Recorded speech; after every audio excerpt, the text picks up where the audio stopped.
అమ్మా నమస్కారం. ఆహ్, నమస్కారం అండి. మీరెవరో తెలీదు. నా పేరు రామశాస్త్రమ్మా. ఈ కాలనీలో ఉండే గుడి పూజారిని. ఓహ్! సీతలు నువ్వు కానీ. అలాగేనమ్మా. ఆహా! నమస్కారం అమ్మా. నమస్కారం పంతులు గారు. క్షమించండి మేము పర్వాలేదమ్మా. ఎవరి ఆహారపు అలవాట్లు, ఎవరి ఆచార వ్యవహారాలు వారివి. అందుకు నాకే ఆక్షేపణ లేదు. ఇంతకీ తమరు? ప్రసాద్ గారి పెద్ద కోడల్ని పంతులు గారు. అవునా? లక్షణంగా ఉన్నారమ్మా. దీర్ఘసుమంగళీ భవ. ప్రసాద్ గారు ఇంట్లో ఉన్నారా అమ్మా, లేక కోర్టుకి ఏమైనా వెళ్ళారా? మావయ్య గారు ఇంట్లోనే ఉన్నారు. స్నానం చేస్తున్నట్టున్నారు. వారితో ఒక ముఖ్యమైన పనుండి వచ్చానమ్మా. మీరు వారి కోడలు గారు కాబట్టి మీతో కూడా ఆ పని గురించి విన్నవించుకుంటాను. కాలనీలో ఉండే చిన్న గుడి స్థానంలో పెద్ద గుడి నిర్మించాలని సంకల్పించాం. గుడి నిర్మాణానికి విరాళాలు పోగు చేస్తున్నాం. లాయర్ గారు ఎలాగూ మంచి విరాళమే ఇస్తారు.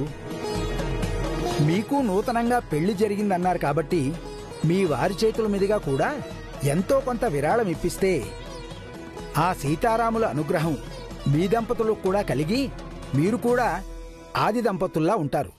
తప్పకుండా పంతులు గారు. చాలా సంతోషం అమ్మా. వెళ్ళి లాయర్ గారిని కలిసొస్తాను. ఒక్క నిమిషం పంతులు గారు. మీరు లోపలికి వెళ్లే ముందు మీకో విషయం చెప్పాలి. ఏంటమ్మా? మా అత్తయ్య గారు ఉన్నారు కదా. ఎవరు? భువనేశ్వరి గారేనా అమ్మా? అవునండి. ఆవిడికి దైవభక్తి కాస్త తక్కువ. అలాగే మనుషులపై నమ్మకం కూడా తక్కువే. విరాళాల పేరుతో మీరు డబ్బులు వసూలు చేసి మీ విలాసాలకి ఖర్చు పెడతారని ఆవిడ అనుమానం. రామరామ, నేను అలాంటి వాడిని కాదమ్మా. ఆ సీతారాముల పరమభక్తుణ్ణి. ఆ విషయం నాకు తెలుసు పంతులు గారు, కానీ మా అత్తయ్యకి తెలియదు కదా. అందుకే మీరు మా మావయ్య గారిని విరాళం అడిగితే ఆవిడ అడ్డుపడుతుంది. మీరు ఒక పని చేయాలి. ఏం చేయాలమ్మా? మా అత్తయ్యని ముందు మీరు విరాళం అడగొద్దు. ఒక కేసు పని మీద మావయ్య గారిని కలవడానికి వచ్చానని చిన్న అబద్ధం చెప్పండి చాలు. దైవ కార్యం, ఒక చిన్న అబద్ధం చెప్పినా తప్పు లేదు. అలాగే చేస్తాను. ఒక్క నిమిషం పంతులు గారు, మీరిక్కడే ఉండండి. నేను లోపలికి వెళ్లి మావయ్య గారు రెడీ అయ్యారో లేదో చూసి అత్తయ్య గారిని ఇక్కడికే తీసుకొస్తాను. సరేనమ్మా.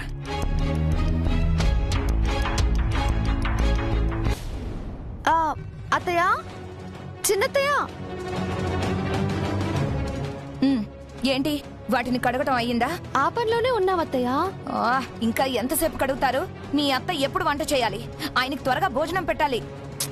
వంట కంటే ముందు ఒక బేరం వచ్చింది అత్తయ్య. బేరమేంటి? ఒక ఆయన ఒక కేసు పని మీద వచ్చాడు.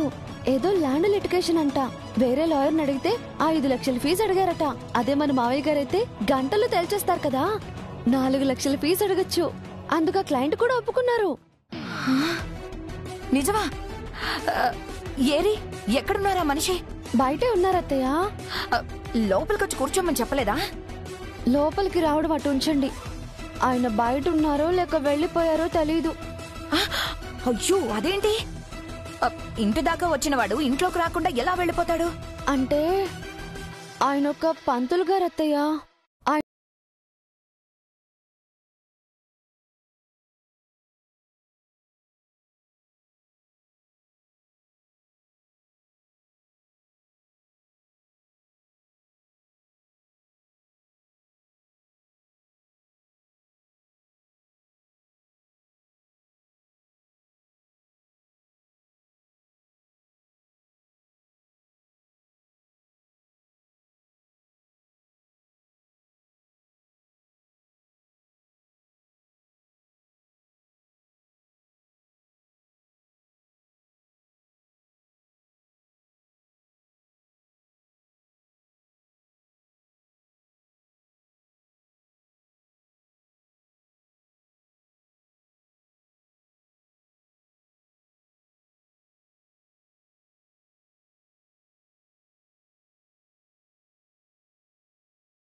ఏదో నేనే అమ్మగారు. నువ్వే నీచు తెచ్చుకుంటే తెచ్చుకున్నావు. ఏ ఇంటి వెనక పంచాయతీ పెట్టాలి గాని ఇంటి ముందు పెడతావా?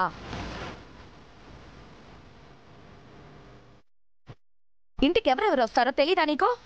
తీసుకెళ్ళి నీ గదిలో పెట్టుకో. నిజంగా నేనే వండుకోను అమ్మగారు. అమ్మో, మాకని తెచ్చుకున్న నాన్ వెజ్ అనవసరంగా దీనికి ఇవ్వాలా? ఆయన అడిగితే ఏం సమాధానం చెప్పాలి? సుమిత్రక్కని దెబ్బ కొడదాం అనుకుంటే నాకు దెబ్బ పడేలా ఉంది. నువ్వు తెచ్చుకున్నవి నువ్వు వండుకోక మమ్మల్ని వండుకోమంటావేంటే? ఏంటి పిన్ని, సీతాను 3 రకాల నాన్ వెజ్ తెచ్చుకుందా? నిజమా? వీడొచ్చాడేంటి? బేరం చెడగొడతాడేమో. అదేంటి హర్ష బాబు, పని మనిషి అయినంత మాత్రాన ఆవిడ మనిషి కాదా? 3 రకాల వంటలు చేసుకోకూడదా? నాకు అందరూ సమానమే.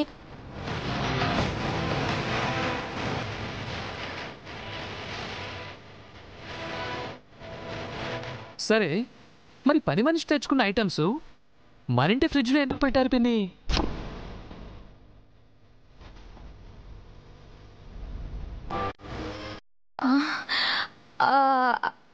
అంటే సీతాలు వాటిని ఎప్పుడో తెచ్చుకుంది, పాడైపోతాయి అని బాధపడుతూ ఉంటే నేనేమని ఫ్రిడ్జ్లో పెట్టుకోమన్నాను. ఏంటి, పని మనిషి తెచ్చుకున్నవి మన ఫ్రిడ్జ్లో పెట్టుకోమన్నారా? ఆహా, ఎంత విశాల హృదయం పిన్ని మీది. ఆదర్శమైన ఆడవాళ్ళంటే మీరే.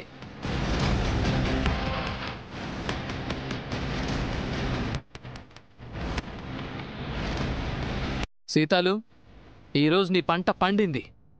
నువ్వు వెంకి పండగ చేసుకోండి. 3 రకాల నాన్ వెజ్లు. ఆహా, అదృష్టం అంటే మీదే.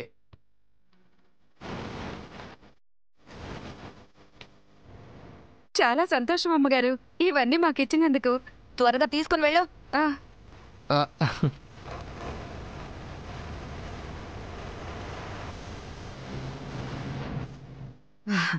పంతులు గారు, తను వెళ్ళిపోయింది, మీరు రండి. అలాగే. లాయర్ గారు ఉన్నారు కదమ్మా? ఉన్నారు, మీ కేసు చూస్తారు. కేసా?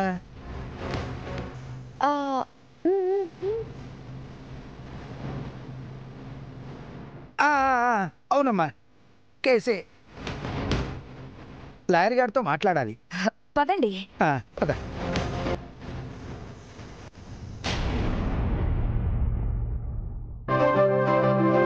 ఏమండి ఏమండి ఏమండి, ఇలా రండి. ఏంటండి? అసలు పంతులు గారు రావడం ఏంటి? ఈ కేసు ఏంటి? నాకు అసలు మ్యాటర్ ఏంటో ఏమీ అర్థం కావటం లేదు. ఏమీ అర్థం కాకుండానే అర్ధాంతరంగా వచ్చి ఇన్వాల్వ్ అయ్యారా? అమ్మ పూజ, పిన్ని నాన్ వెజ్ గొడవ చెప్పారు, కానీ ఈ పంతులు గారు ఎందుకు వచ్చారని నాకు చెప్పలేదు. గుడి నిర్మాణానికి మావయ్య గారిని విరాళం అడగడానికి వచ్చారండి. ఓహో. అత్తయ్య గారి పూజ సక్రమంగా జరగాలని ఆ నాన్ వెజ్ సీతాలకిచ్చేలా చేసి నేనే పంతులు గారితో కేసు డ్రామా ఆడించాను. ఆహా, సూపర్ సూపర్.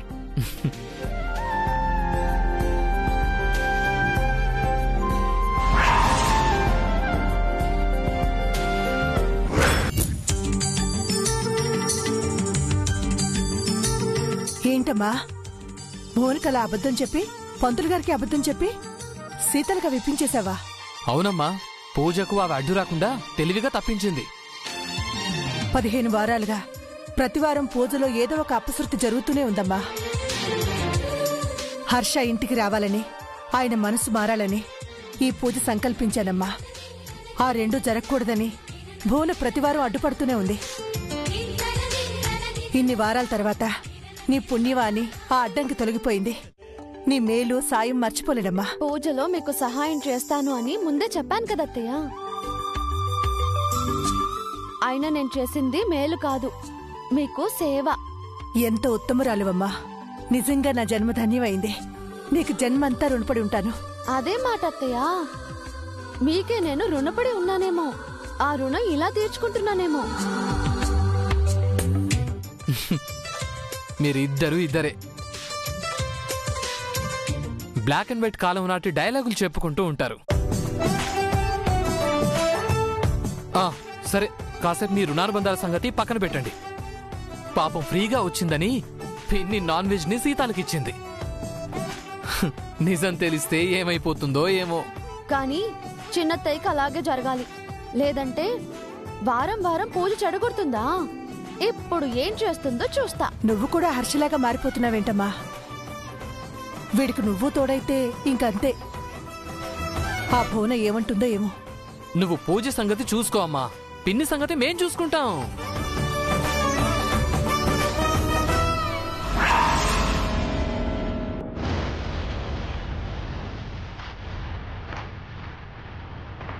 అమ్మా, లాయర్ గారు వస్తున్నారు పంతులు గారు, రెడీ అవుతున్నారు. అంటే ఇంకో 2-3 చోట్లకి వెళ్ళాలమ్మా, ఆలస్యం అవుతుంది. ప్రసాద్ రావడం లేట్ అయితే ఇంకో లాయర్ దగ్గరకు వెళ్తాడన్నమాట. మీరు ఇక్కడికి వచ్చాక ఇంకో చోటుకు వెళ్లాల్సిన అవసరం ఉండదు పంతులు గారు. కొంపదీసి గుడికయ్యే ఖర్చు అంతా లాయర్ గారే ఇస్తారా ఏమిటి?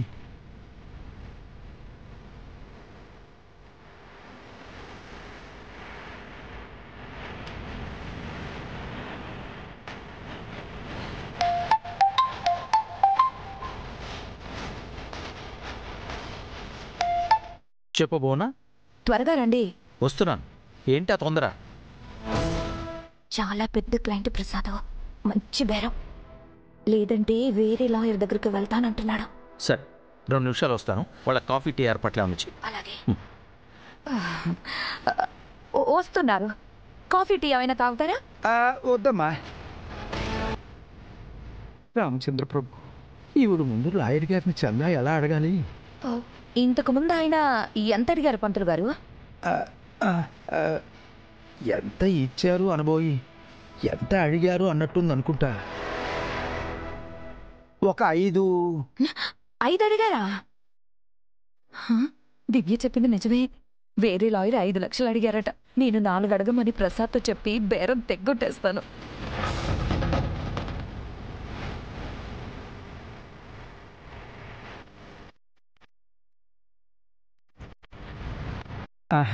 నమస్కారం అయ్యా. నమస్కారం పంతులు గారు, కూర్చోండి. ఎలా ఉన్నారయ్యా? ఆ దేవుడి దయ వల్ల బాగానే ఉన్నాను. ఆ దేవుడు పని మీదే వచ్చానయ్యా. మీరేం కంగారు పడకండి పంతులు గారు, మీరు వచ్చిన పని అయిపోతుంది. పంతులు గారు, ఏ పని మీద వచ్చారు?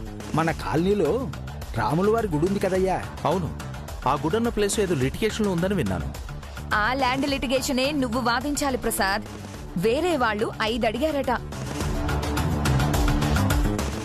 మీరెంత ఇస్తారో చెప్పండి పంతులు గారు. నేను ఇవ్వడం ఏమిటమ్మా, మీరే దయదలచాలి. దయా కరుణ ఏం లేదు. ప్రసాద్ దాకా వచ్చిందంటే మీ పని అయిపోయినట్టే. మీరెంత ఇస్తారో, ఎంత ఇవ్వగలరో చెప్పండి. మీరేమంటున్నారు నాకు అర్థం కావట్లేదమ్మా. ఇందులో అర్థం కాకపోవడానికి ఏముంది పంతులు గారు? మీరు ఒక పని మీద వచ్చారు. ఆ పని అవ్వాలంటే మీరేమిస్తారో చెప్పండి. కుదిరితే చేసి పెడతాం, లేదంటే ఇంకో చోటుకెళ్ళండి. బోనా, క్లయింట్ని కంగారు పెట్టకు. దేవుడు కార్యం అంటున్నారు కాబట్టి మీరెంత ఇచ్చినా తీసుకుంటాను. ఈ కేసు నేను వాదించి పెడతాను. అయ్యా, నేను వచ్చింది కేసు పని మీద కాదు. పాత గుడి స్థానంలో కొత్త గుడి కట్టాలనుకుంటున్నాం. మీరు దయదలిచి చందా ఇస్తారని వచ్చాను.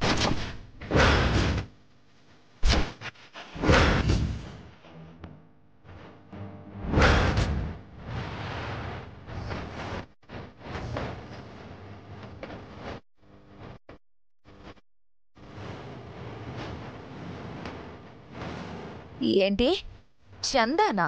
అవునమ్మా, గుడి నిర్మాణానికి చందా కావాలి. మీరెంతో కొంత ఇవ్వండి.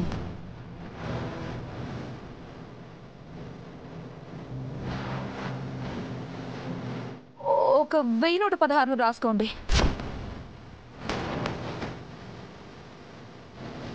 మరీ అంత తక్కువ మొత్తమా అమ్మా? పంతులు గారు, 25,000 రాసుకోండి. చెక్ పంపిస్తాను. అలాగే.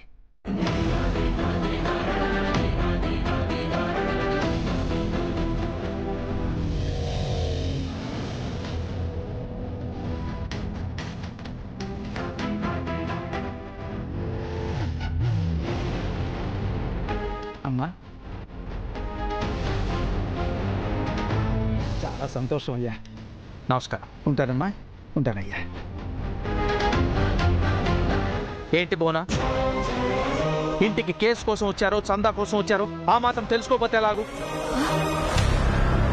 సారీ ప్రసాద్. ఏమిటి సారీ? అరే, పంతులు గారు చందా అడిగితే 1116 అని చెప్పి నా పరువు తీస్తావా? ఆయన బయటికెళ్ళి పలానా లగడపాటి రాజేంద్ర ప్రసాద్ గారి ఇంటికి వెళ్ళి చందా అడిగితే ఇక్కడ జరిగిన విషయం చెప్తే నా పరువేం కావాలి? కాస్త కామన్ సెన్స్ ఉండాలి.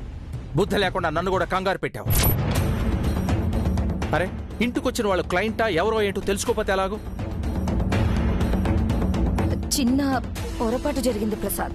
నన్ను మిస్గైడ్ చేశారు. ఎవరు చేశారు?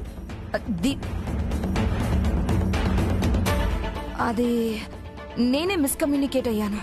ఊరికే ఒళ్ళు పెంచడం కాదు, కాస్త బుర్ర వాడాలి. ఇలాంటి తెలివి తక్కువ పనులు చేసి నా పరువు తీయద్దు.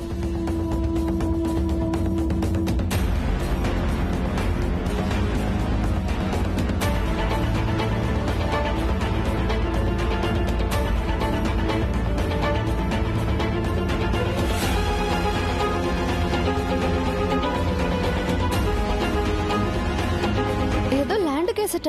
వేరే లాయర్ని అడిగితే 5 లక్షల ఫీజు అడిగారట. అదే మావయ్య గారైతే గంటలో తేల్చేస్తారు కదా, 4 లక్షల ఫీజు అడగచ్చు. దివ్య, మీ అత్తగారి పూజ కోసం నన్ను చీట్ చేస్తావు కదా, నా చేతులతోనే నాన్ వెజ్ పని మనిషి పాలయ్యేలా చేసావు కదా, నన్నే ఫూల్ని చేస్తావు కదా. చెప్తా నేను ఈ సంగతి, చెప్తా. నీ అత్త పూజ ఎలా చేస్తుందో చూస్తా.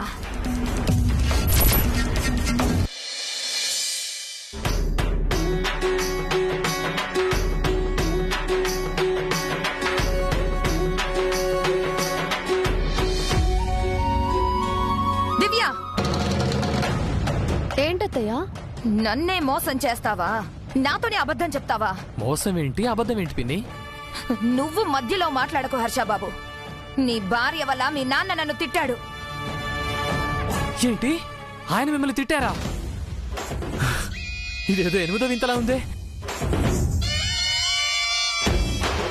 ఛ, అనవసరంగా ప్రసాద్ నన్ను తిట్టిన విషయం వీళ్ల ముందు చెప్పాను. నాతో అంత పెద్ద తప్పు చేయిస్తే ఆయన నన్ను అరవకుండా ఎలా ఉంటాడు? ఆయన పరువు నా పరువు తీసేశారు. అసలేమైంది బోనా? అంతా నీ వల్లే, నీ పూజ వల్లే అక్క. నీ కోడలు నాతో నాన్ వెజ్ వండించకూడదని తెలివిగా ప్లాన్ చేసి నన్ను తప్పుదారి పట్టించింది. ఆ పంతులు చందా కోసం వస్తే నాతో కేసు కోసం వచ్చాడని అబద్ధం చెప్పి నాన్ వెజ్ సీతాలకిచ్చేలా చేసింది. అయ్యో అత్తయ్య, పంతులు గారు వచ్చింది చందా కోసమా, కేసు కోసం కాదా? చేసిందంతా చేసి నాటకాలు ఆడకు. అయ్యో సారీ అత్తయ్య. నాన్ వెజ్ వాసనకు పంతులు గారు ముక్కు మూసుకొని మాట్లాడారు. ఆయన చెప్పింది నాకు సరిగ్గా అర్థమే కాలేదు. చందా కోసం వచ్చారనంటే కేసు కోసం వచ్చారేమో అన్నట్టుగా వినిపించింది. మరి పొరపాటు అయిపోయింది అత్తయ్య. మళ్ళీ ఇదొక అబద్ధమా? పొరపాటు అయిందంటోందిగా పిన్ని. ఏ, మీరెన్ని పొరపాట్లు చేయలేదు? మా అమ్ముండగా మా నాన్నని పెళ్లి చేసుకున్నారు, అది పొరపాటు కాదా పిన్ని? ఎప్పుడో జరిగిపోయిన దానికి ఇప్పుడు ఎందుకురా? భోనా, పూజ సంపూర్ణంగా పూర్తయింది. హారతిస్తాను. ఆయన పిలిచి అక్షింతలు వేయించుకుని ఆశీర్వాదం తీసుకో. అందరం బాగుంటాం. ఏం అక్కర్లేదు.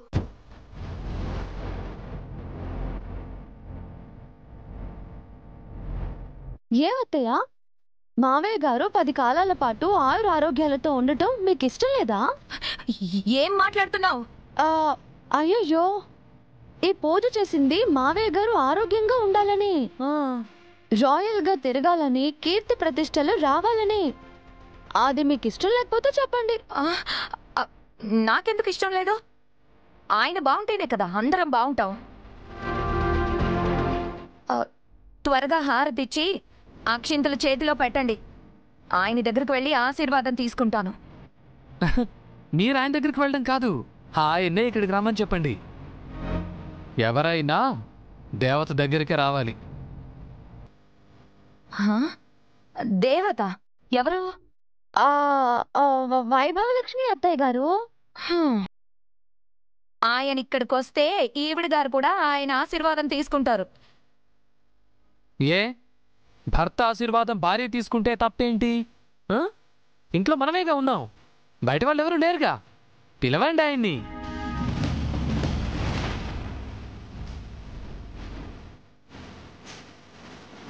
పిలవండి పిన్ని గారు. నా తర్వాతే తను ఆశీర్వాదం తీసుకోవాలి. అది ఆయన ఒప్పుకుంటేనే. అలా అయితేనే హారతి అక్షింతలు ఇవ్వండి.